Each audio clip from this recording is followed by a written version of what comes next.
কোরবানির ঈদকে সামনে রেখে জমে উঠতে শুরু করেছে রাজধানীর পশুর হাটগুলো। বিভিন্ন জেলা থেকে পশু নিয়ে আসতে শুরু করেছেন ব্যাপারীরা। পুরোদমে কেনাবেচা শুরু না হলেও পশু দেখতে ভিড় করছেন দর্শনার্থীরা। অনেকেই আগে থেকেই দেখে রাখছেন তাদের পছন্দের পশু। ব্যাপারী বলছেন, ঈদের 2 থেকে 3 দিন আগে পুরোপুরি জমে উঠবে হাট। মামুন হোসেনের রিপোর্ট। তেজগাঁওয়ে কোরবানির পশুর হাটের মূল আকর্ষণ এই 4টি উট। দাম চাওয়া হচ্ছে 20 থেকে 25 লাখ টাকা পর্যন্ত। 20 লাখ টাকা চাচ্ছি, 25 লাখ টাকা চাচ্ছি, 18 লাখ টাকা চাচ্ছি, আর 25 লাখ টাকা করে ছাড়বো।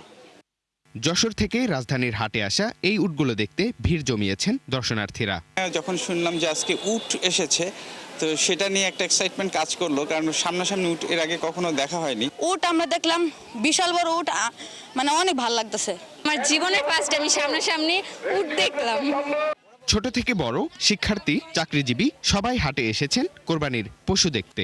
গরু আমাদের কোরবানি দিছে, তো গরু দেখা হয়েছে, বাট হাটে আসা হয়নি কখনো। মাত্র কার্যক্রম শুরু হলো, সুতরাং দাম হয়তো বা একটু নাগালের মধ্যে আসতে সময় লাগবে।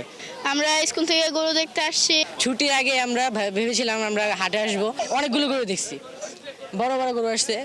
আমি কখনো গরুর হাটে যাইনি, তো গরুর হাটে আসা আমার একটা অন্যরকমই ফিলিংস।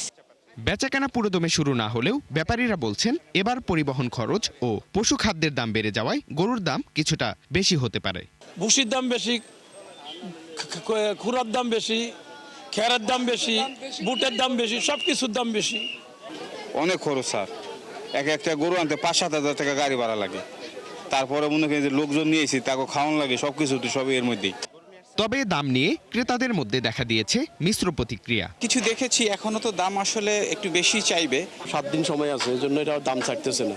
যেমন এই গরুটা 2,70,000 বলছি, সে বলতেছে 4.5 লাখের নিচে দিব না। এদিকে হাটে জাল টাকা রোধে বিশেষ টিম, মেডিকেল বুথ ও সার্বক্ষণিক নিরাপত্তার ব্যবস্থা রেখেছেন কর্তৃপক্ষ। ব্যাংকিং সুব্যবস্থা প্লাস সর্বোপরি পর্যাপ্ত আমরা সুব্যবস্থা রেখেছি, যেন ব্যাপারীদের কোনো সমস্যা না হয়। এবং এই হাটের সবচেয়ে বড় বৈশিষ্ট্য হলো এখানে কাদা হয় না। এবার ঢাকার 2 সিটি কর্পোরেশনে মোট গরুর হাট 26টি। এর মধ্যে উত্তরে 13টি ও দক্ষিণে 13টি হাটে চলবে পশু বেচাকেনা। মামুন হুসাইন, 71, ঢাকা।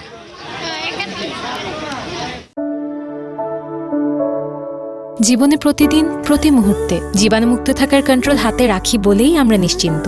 স্যাভলন, জীবাণুমুক্ত প্রতিদিন।